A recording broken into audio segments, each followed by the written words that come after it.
Good day everyone, and welcome to my show, The Constitution Zoo.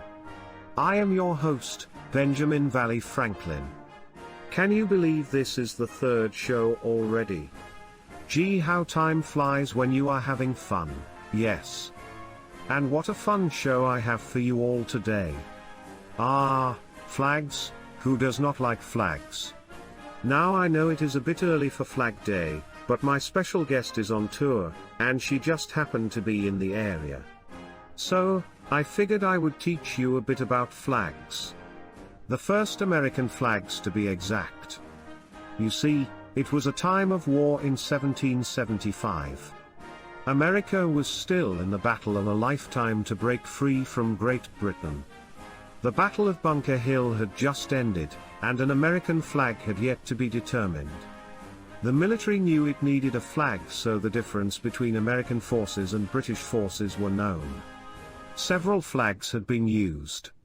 However, the most popular flag that was used by the American military was the pine tree flag, also known as an appeal to heaven flag.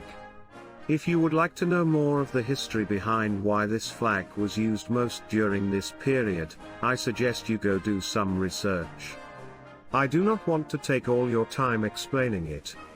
It is quite interesting and educating, to say the least. Try wallbuilders.com. They are great historians. So, in 1776, the first official American flag was made, and the Continental Congress adopted the Stars and Stripes flag on June 14, 1777. This beautiful flag was made by my wonderful guest, Ms. Betsy Hazel Ross. So nice to have you on my program, Ms. Ross. Welcome to the Constitution Zoo. Hello, and thank you for having me on your program, Benjamin.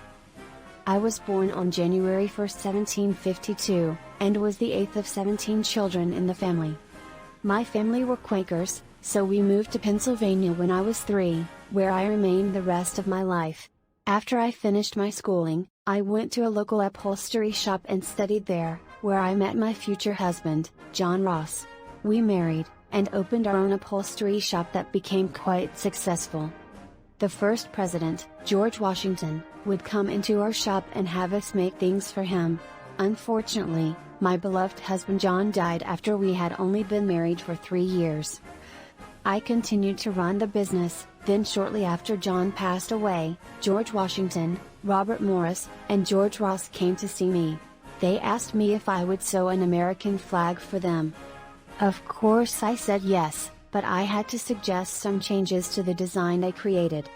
They agreed, and so I made the first American flag, the Betsy Ross flag, or also known as the 1776 flag, because that is what year it was made. It was important that America had a flag, to show it was an independent country and had broken away from the hold that Great Britain, and King George III was trying to keep over the colonies. So, the flag I made had 13 red and white stripes, and 13 white stars on a blue background, to represent the 13 free colonies. Oh, how beautiful this flag was!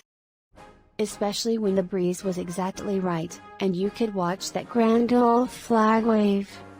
Some people say there is no proof that I created the first American flag, but I think we should just let history be history, and appreciate it.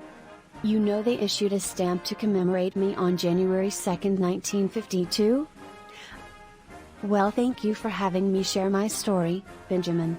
The American citizens need to know this bit of history. Oh goodness! Wasn't that just wonderful, everyone?